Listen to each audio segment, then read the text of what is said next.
Colonel Niladri সরকার, একমুখ সাদা দাড়ি, ঠোঁটে জ্বলন্ত চুরুট, হাতে প্রজাপতি ধরা জাল নিয়ে প্রকৃতিপ্রেমী এই রহস্যভেদী বাঙালির অতি প্রিয় এক গোয়েন্দা চরিত্র। এই কর্নেলকে নিয়েই আমাদের আজকের গল্প বিজ্ঞাপনের আড়ালে। লেখক সৈয়দ মুস্তফা সিরাজ। আপনারা অনেকেই হয়তো ফালতু সিনেমাটি দেখে থাকবেন।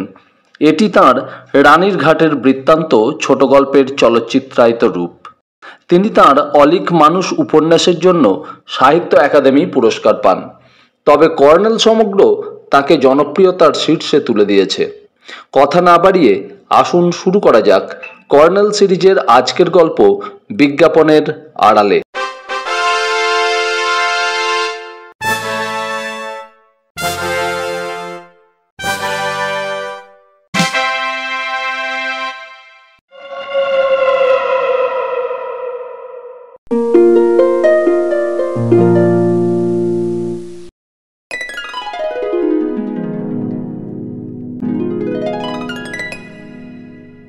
কর্নেল নীলাদ্রি সরকার তাঁর ড্রয়িং রুমে বসে খবরের কাগজ পড়ছিলেন।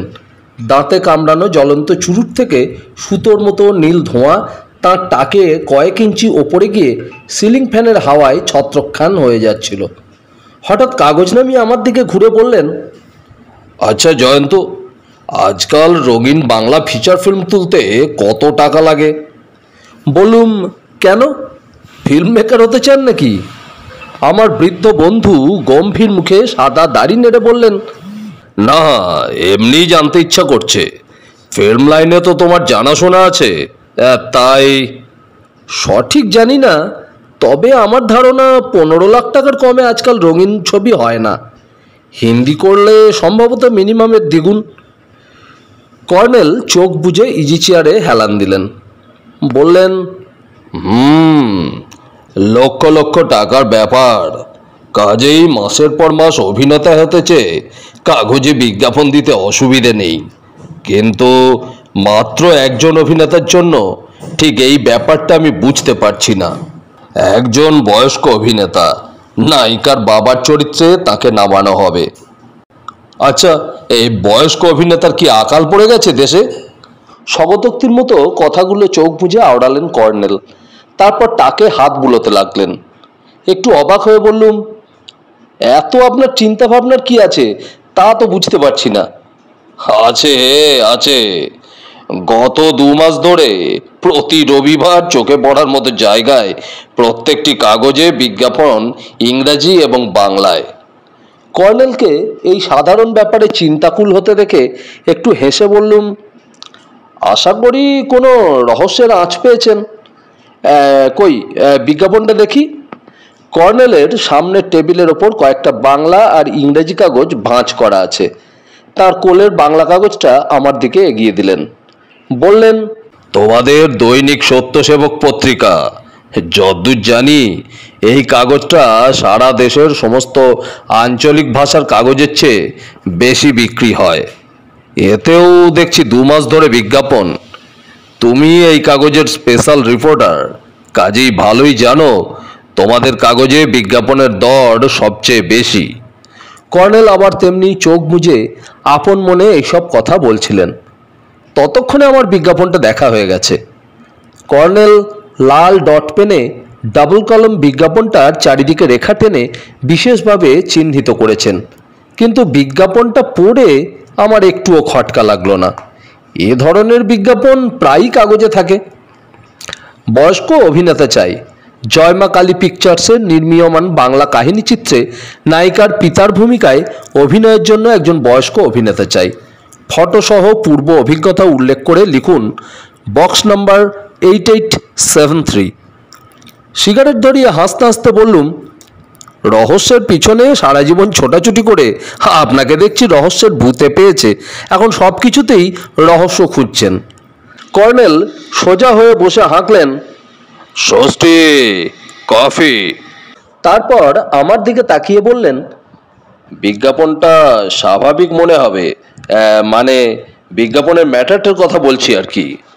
কিন্তু কেন একই বিজ্ঞাপন গত 2 মাস ধরে প্রায় 8 বার? আবার সেই কথাটাই বলছি জয়ন্ত, দেশে কি প্রবীণ অভিনেতার অভাব আছে? প্রবীণ নয়, বয়স্ক। একই কথা। তাছাড়া বয়স্ক চরিত্রে অভিনয়ের জন্য যখন এতদিন উপযুক্ত লোক পাওয়া যাচ্ছে না, এখনো বিজ্ঞাপন দেওয়া হচ্ছে বলেই কথাটা উঠছে, তখন একজন যুবক অভিনেতাই যথেষ্ট। মেকআপ করে তাকে বয়স্ক মানুষ সাজানো কত সহজ। হয়তো পরিচালক অত্যন্ত আধুনিক মনা, মেকআপের চেয়ে স্বাভাবিকতার পক্ষপাতী।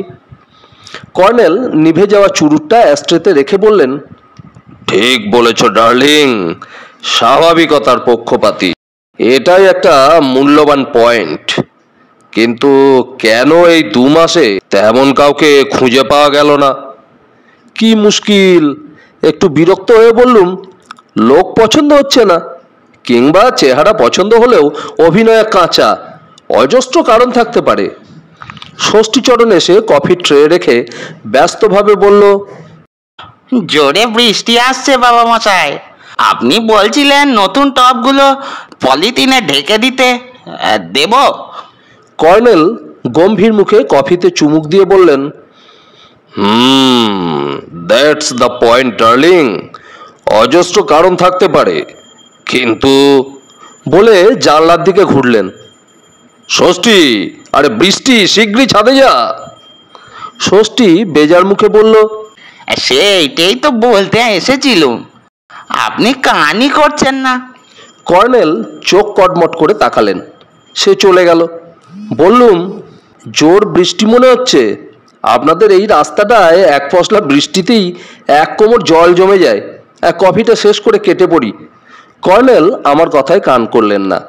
কফির পেয়ালা হাতে উঠে জানলায় গিয়ে বৃষ্টি দেখে আমার দিকে ঘুরলেন। বললেন, অজস্র কারণ নাকি একটা কারণ? সেই বিশেষ কারণের জন্য এখনো নায়িকার বাবার চরিত্রে লোক পাওয়া যাচ্ছে না। ওর কথার ওপর বললুম, আপনি নিজের ফটোসহ চিঠি লিখুন বরং, আমি চলি। এই সময় ডোরবেল বাজল।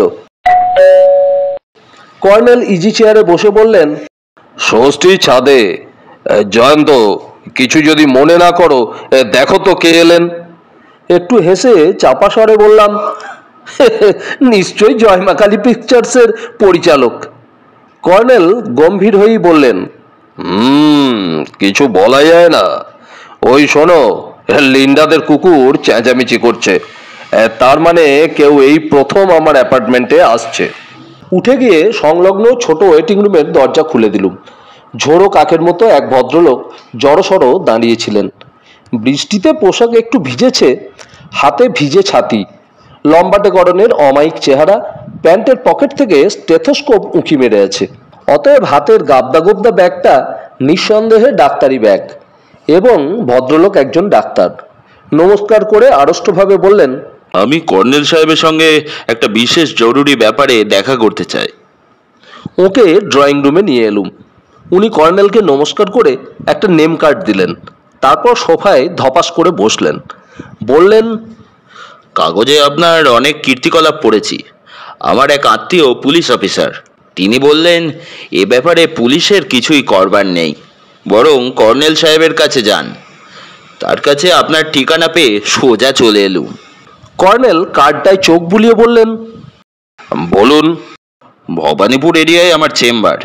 খুলে বলাই উচিত, ডিগ্রি থাকলেও ডাক্তারিতে আমি বিশেষ সুবিধা করতে পারিনি। চেম্বারে বসে মাছি তাড়ায়। করুণ হেসে ডাক্তার বললেন, যাই হোক, মাসখানেক আগে লেক ভিউ রোডের এক অসুস্থ ভদ্রলোককে চিকিৎসার জন্য কল পেয়েছিল। বনেদি বড় লোক, রোগীর বয়স প্রায় 65 বছর। অনেক পরীক্ষা করেও কোনো শারীরিক গণ্ডগোল টের পাইনি। মানসিক অসুখ বলেই তো মনে হচ্ছিল, কিন্তু স্বীকার করতে দ্বিধা নেই, নেহাত টাকার জন্য এমন শাঁসালো রুগীকে হাতছাড়া করতে ইচ্ছে হচ্ছিল না। ভাবুন, প্রতিবার কল অ্যাটেন্ড করি আর 500 টাকা করে পাই। 1 সপ্তাহে 5টা কল, তার মানে 2500 টাকা। এদিকে রোগীর সেই একই অবস্থা। প্রেসক্রিপশনে টনিক আর ঘুমের ওষুধ লিখে দিই। এইভাবেই চলছিল। শেষবার কল অ্যাটেন্ড করতে গিয়ে দেখি রোগীর অবস্থা সাংঘাতিক খারাপ। শ্বাসকষ্ট হচ্ছে। দেখেই বুঝলুম অন্তিমকাল ঘনিয়ে এসেছে। তখন আমার খুব অনুতাপ জাগলো। ডাক্তার হিসেবে যে এথিক্স মেনে চলা উচিত ছিল তা টাকার লোভে আমি মানতে পারিনি। আসলে ওই যে বললুম, নিছক মানসিক অসুখ বলেই মনে হয়েছিল। বড় লোকদের বুড়ো বয়সে অনেক বাতিক উপসর্গের মতো দেখা যায়, সেটাই ভেবেছিলুম। ডাক্তার শ্বাস ফেলে চুপ করলেন। কর্নেল বললেন, রোগী মারা গেল নাকি? হ্যাঁ, আমারই ভুলে। আপনি ডেথ সার্টিফিকেট দিলেন নিশ্চয়ই? দিলুম। না দিয়ে তো আর উপায় ছিল না। আমার সামনেই মৃত্যু হলো। তাছাড়া অতদিন ধরে দেখছি। মৃত্যুর কারণ কি দেখালেন? Coronary thrombosis. কর্নেল হাঁকলেন, ষষ্ঠী, কফি। তারপর বললেন, রোগী মারা গেল কোন তারিখে? আজ 17 জুলাই। রোগী মারা গেছে 27 জুন। তা এ ব্যাপারে আমার কাছে আসার কারণ কি? ডাক্তার নড়ে বসলেন, মুখে উত্তেজনার ছাপ। চাপা স্বরে বললেন, কিছুদিন আগে সন্ধ্যায় চেম্বারে একা বসে আছি। হঠাৎ এক ভদ্রলোক এলেন। দেখেই ভীষণ চমকে উঠলুম। সেই রোগী, সেই একই চেহারা। আমার ভুল হতেই পারে না। মুখে কেমন যেন ভুতুড়ে হাসি। আমি ভয় পেয়ে উঠে দাঁড়িয়েছিলুম। উনি বললেন, কি ডাক্তারবাবু, খেলাটা ধরতে পারেননি? আসুন, আমরা একটা রফা করি। আমার অবস্থা তখন শোচনীয়। মাথা খারাপ হয়ে গিয়েছে। চেঁচিয়ে উঠলুম, বেরিয়ে যান বলছি, বেরিয়ে যান। ভদ্রলোক সেই রকম ভুতুড়ে হেসে বেরিয়ে গেলেন। ডাক্তার পকেট থেকে একটা ইনল্যান্ড লেটার বের করে বললেন, এই চিঠিটা গত পরশু ডাকে পেয়েছি, পড়ে দেখুন। কর্নেল চিঠি পড়ে আমার হাতে দিলেন। চিঠিটা এই, ডাক্তারবাবু, আমি জানি আপনার আর্থিক অবস্থা তেমন ভালো নয়। যদি বাড়ি গাড়ি করার মতো টাকা কড়ি পান, ছাড়বেন কেন? সেদিন আপনার সঙ্গে রফা করতে গিয়েছিলাম। আপনি ভয় পেয়ে চেঁচামেচি শুরু করলেন। আপনার ভয়ের কোনো কারণ নেই। আপনি আগামী রবিবার 17 জুলাই সন্ধ্যে 7টা নাগাদ দেশপ্রিয় পার্কে অবশ্য করে আসুন। আপনাকে ব্যাপারটা বুঝিয়ে বলবো। আমি আপনার হিতৈষী। চিঠির তলায় কোনো নাম নেই। চিঠিটা পড়ে কর্নেলকে ফেরত দিলুম। কর্নেল বললেন, আমিও আপনাকে বলছি, আপনি আজ সন্ধ্যায় দেশপ্রিয় পার্কে ওর সঙ্গে দেখা করুন। উনি কি বলছেন শুনুন। ডাক্তার করুণ মুখে বললেন, যদি কোনো বিপদে পড়ি? আমরা দুজন আপনার কাছাকাছি থাকবো, আপনার চিন্তার কোনো কারণ নেই। ষষ্ঠী কফি আনলো। বাইরে বৃষ্টিটা কমেছে। কফির পেয়ালা ডাক্তারের হাতে এগিয়ে দিয়ে কর্নেল বললেন, এবার আমার কিছু প্রশ্নের জবাব দিন। ডাক্তার কফিতে চুমুক দিয়ে তেমনি করুণ মুখে বললেন, একটা কেন, যত খুশি প্রশ্ন করুন। আমার বুদ্ধি শুদ্ধি কেমন গুলিয়ে গেছে। টেবিলে ওর নেম কার্ডটা রাখা ছিল। এতক্ষণে হাতে নিয়ে দেখলুম ওর নাম ডাক্তার বিবি পাত্র। ডিগ্রির লেজুরটি বেশ লম্বা, অথচ পসার করতে পারেননি। এর কারণ বোধ হয় ওর হাবভাব, ব্যক্তিত্ব। ডাক্তারি পেশায় স্মার্ট না হলে চলে না। ডাক্তার পাত্রের এই জিনিসটার অভাব রয়েছে। সর্বদা কেমন আড়ষ্ট এবং করুণ হাবভাব। ডাক্তারকে দেখে যদি রোগীরই মায়া হয় তাহলে তো সমস্যা। কর্নেল বললেন, লেক ভিউ রোডের সেই বাড়ির নাম্বার কত? ডাক্তার পাত্র বললেন, 17/2 নম্বর। গেট আছে। বনেদি পুরনো বাড়ি, চারিদিকে উঁচু দেওয়াল ঘেরা। দেখলে পুরো বাড়ি বলে মনে হয়। জঙ্গল গজিয়ে গেছে লনে। রোগীর নাম কি ছিল? দেবপ্রসাদ রায়। আর বাড়িতে লোকজন কেমন দেখেছেন? কয়েকজনই তো লোক দেখলাম। দেবপ্রসাদ বাবুর মেয়ে চৈতি পরমা সুন্দরী, আর একজন ভদ্রলোক চৈতির মামা। পুরো নাম জানি না, ওকে গোপাল বাবু বলে ডাকতে শুনেছি। গোপাল বাবুই গাড়ি করে আমাকে চেম্বার থেকে নিয়ে যেতেন। রোগীকে দেখার সময় কোনো বিশেষ ব্যাপার আপনার চোখে পড়তো? ডাক্তার পাত্র একটু ভেবে বললেন, ঘরে শুধু চৈতি আর গোপাল বাবু থাকতেন। চৈতি তার বাবার পায়ের কাছে, আর গোপাল বাবু মাথার কাছে।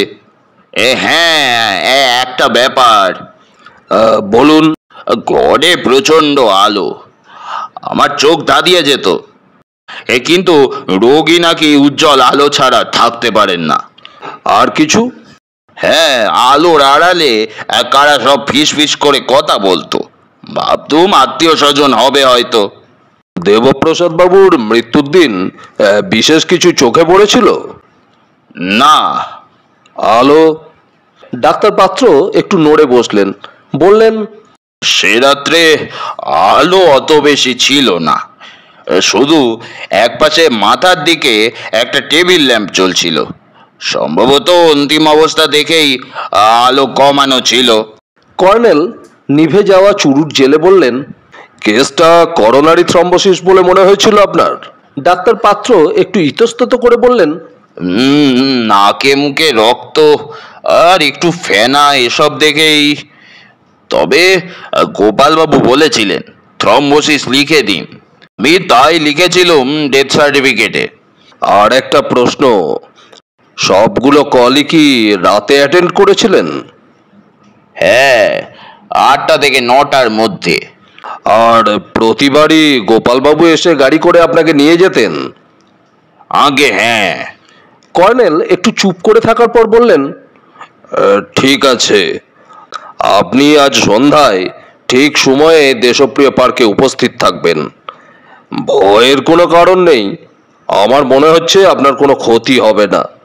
তাছাড়া আমরা আড়াল থেকে লক্ষ্য রাখবো। ডাক্তার বিবি পাত্র চলে যাওয়ার পর কর্নেল মিটিমিটি হেসে বললেন, কি বুঝলে জয়ন্ত? বললুম, মাথা মুন্ডু কিচ্ছু বুঝিনি। বরং চলো লেক ভিউ রোডে ঘুরে আসি, বৃষ্টি ছেড়ে বেশ রোদ্দুর উঠেছে। আমি গাড়ি আনিনি। কর্নেলের লাল টুকটুকে ল্যান্ড রোভারে চেপে লেক ভিউ রোডে গিয়ে পৌঁছলুম। 17/2 নম্বরের বাড়িটা ডক্টর পাত্রের বর্ণনা অনুযায়ী বনেদি এবং পুরনো। গেটে কোনো দারোয়ান নেই। লনে একসময় সুদৃশ্য ফুলবাগান ছিল বোঝা যায়, এখন জঙ্গল হয়ে আছে।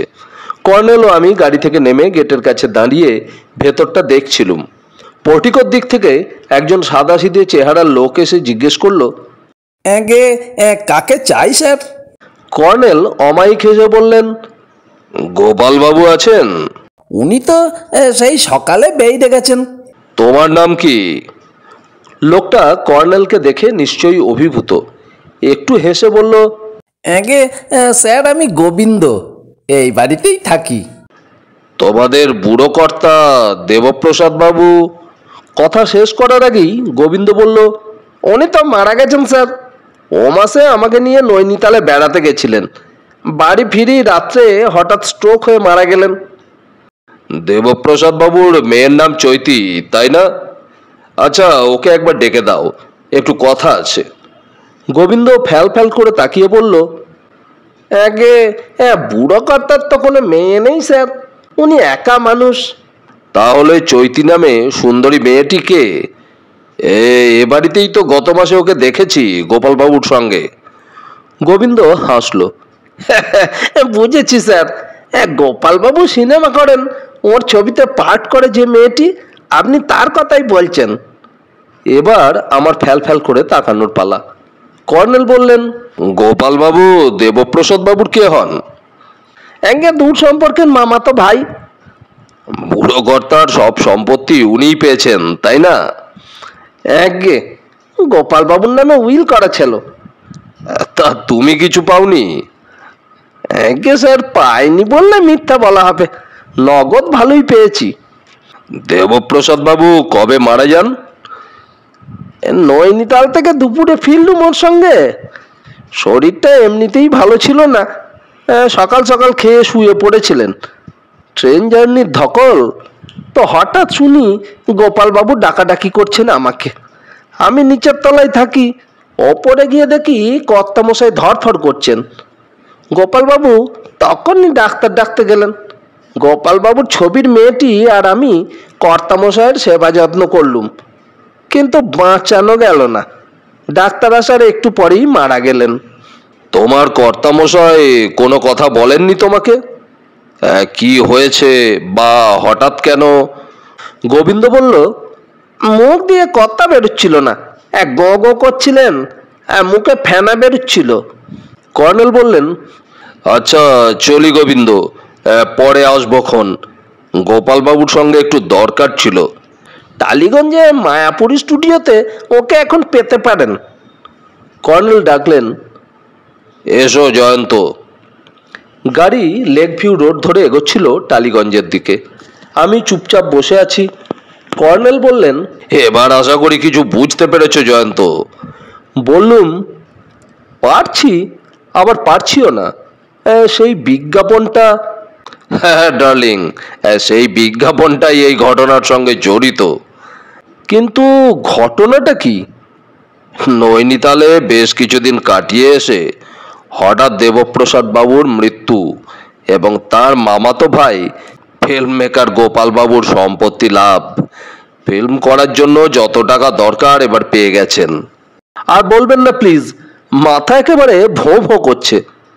টালিগঞ্জের কাছাকাছি গিয়ে কর্নেল বললেন, না থাক, অকারণ এখনই জল ঘোলা করে লাভ নেই। চলো তোমাকে পৌঁছে দিই, কিন্তু ঠিক সন্ধ্যা 6টা নাগাদ। তুমি আসতে ভুলো না কিন্তু। কথা মতো কর্নেল ও আমি সন্ধে 6:30 নাগাদ দেশপ্রিয় পার্কে পৌঁছেছিলুম। গাড়ি বাইরে রেখে পার্কের ভেতর ঢুকে একটা বেঞ্চে দুজনে বসলুম। সময় যেন আর কাটতে চায় না। পার্কে এখানে ওখানে লোকজন আছে। কিছুক্ষণ পর কর্নেল চাপা স্বরে বললেন, ডক্টর পাত্র এসে গেছেন, ওই দেখো। কিছুটা তফাতে একটা ঝোপের কাছে ডক্টর পাত্রকে দাঁড়িয়ে থাকতে দেখলুম। উনি এদিক ওদিক তাকাচ্ছিলেন। একটু পরে একটা লোক এসে ওর সামনে দাঁড়ালো। আবছা আলোয় দেখতে পাচ্ছিলুম লোকটির পরনে প্যান্ট শার্ট, মাথার চুল সাদা, অথচ কাঠামোটি মজবুত। বয়স্ক লোক বলেই মনে হলো। ডাক্তার পাত্রের সঙ্গে কথা বলতে বলতে সে ছায়ার আড়ালে চলে গেল। কর্নেল আমাকে ইশারা করলেন। দুজনে এগিয়ে গেলুম। কিছুটা এগিয়েছি, হঠাৎ পরপর 3বার গুলির শব্দ শোনা গেল। তারপর একটা শোরগোল পড়ে গেল।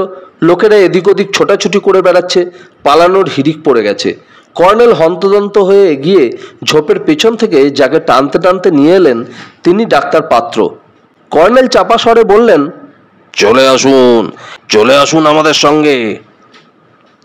তিনজনে গিয়ে গাড়িতে উঠলুম।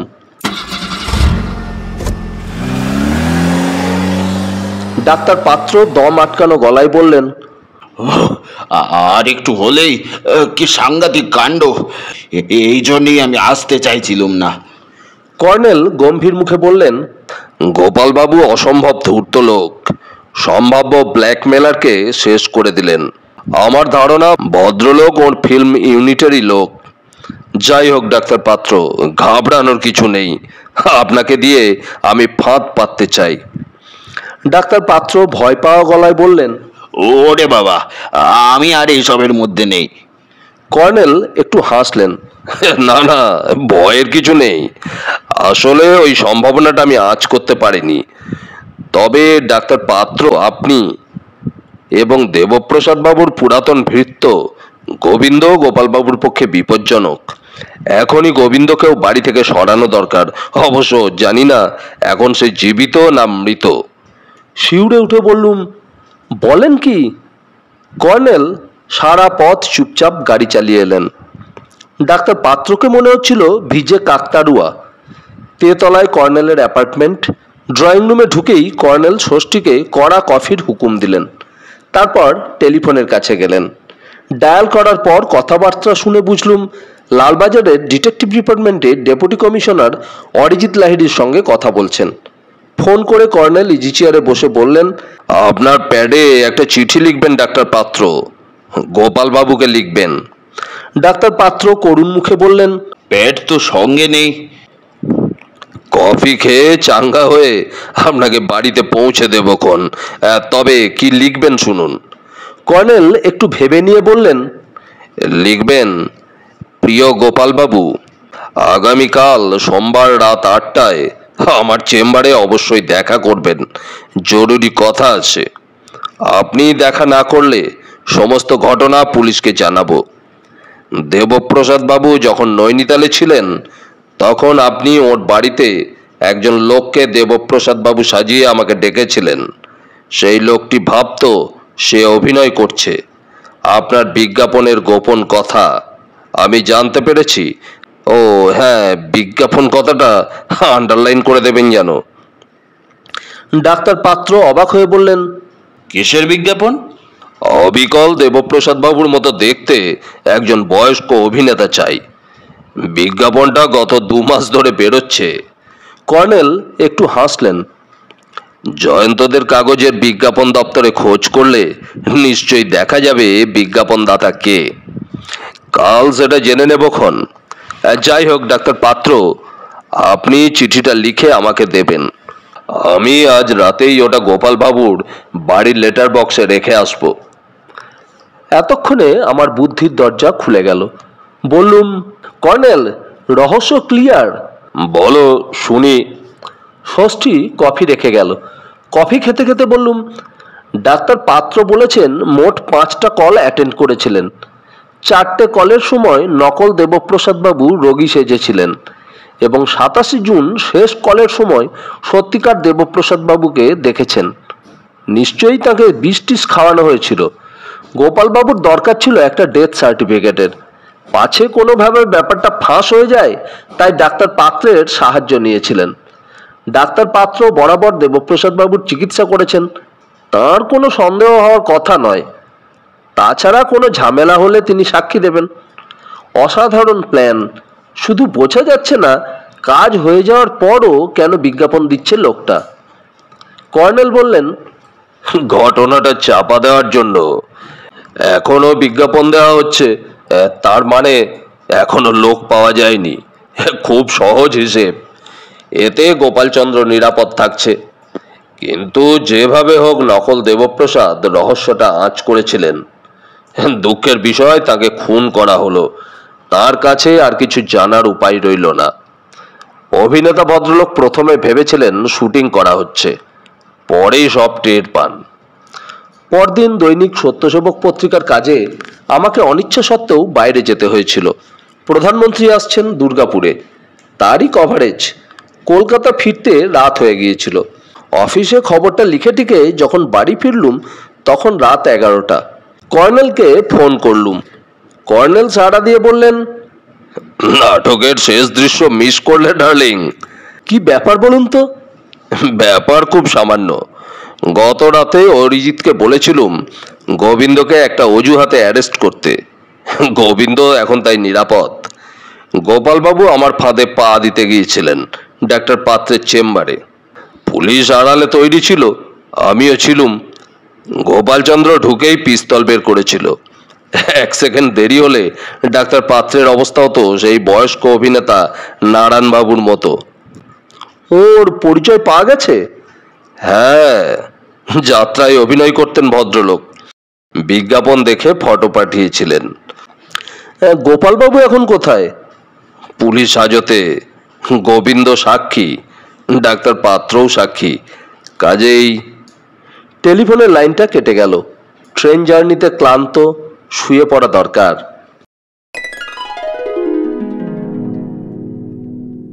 এতক্ষণ শুনছিলেন সৈয়দ মুস্তফা সিরাজের লেখা কর্নেল সিরিজের গল্প বিজ্ঞাপনের আড়ালে। গল্পটি আপনাদের কেমন লাগলো তা অবশ্যই লিখে জানাবেন। যদি গল্পটি ভালো লাগে তাহলে আমাদের চ্যানেলটিকে সাবস্ক্রাইব করে পাশে থাকার অনুরোধ রইল। আর পাশে থাকা বেল আইকনটি অন করে দিলে আমাদের পরবর্তী গল্পের নোটিফিকেশান সবার আগে আপনার কাছে পৌঁছে যাবে। সুস্থ থাকবেন, ভালো থাকবেন, আনন্দে থাকবেন আর শুনতে থাকবেন গল্পবাবুর আসর। নমস্কার।